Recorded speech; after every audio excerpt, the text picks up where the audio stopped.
Hi drawing class, and this is a quick demonstration on how you're going to go ahead and set up your paper for this assignment. First thing you're going to do is you're going to take that straight edge, it's mat board. If you have a ruler, you can use a ruler. And you're going to go ahead and put on about a 1/2 inch border. This is just approximate, and I would do this on your gray paper. You're working on your gray paper. I would do this on the inside so I can see how straight my edge is. It shouldn't be very crooked. It should be nice and clean.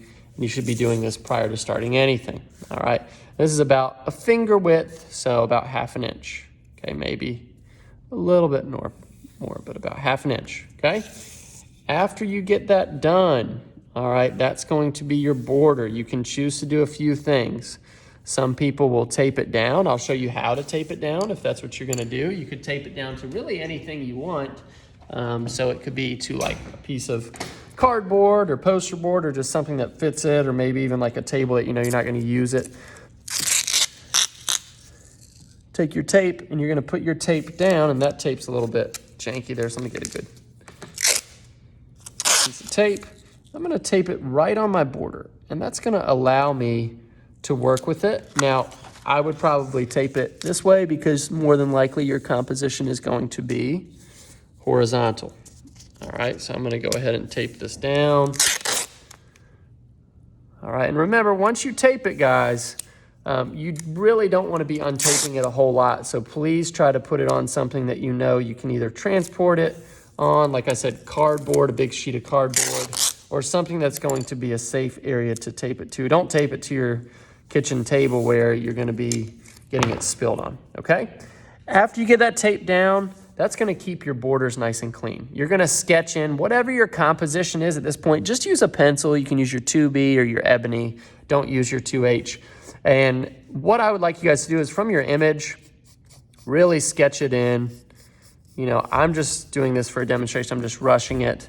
But let's say I had a bunch of Christmas ornaments, and the image that I chose, all right, really zoomed in and cropped. I turned that image into black and white. I could see a bunch of very, very detailed areas.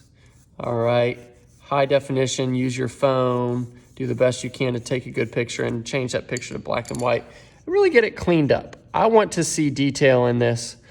All right, detail, detail, detail. Now, I'm not gonna add all the detail to this because it's just an example, but I wanna see your pencil drawing today. And then I also wanna see you starting your charcoal. So that might mean you go in and some of the negative space, you start to add in some of your charcoal. Now, I wouldn't work too fast. I would work somewhat slow.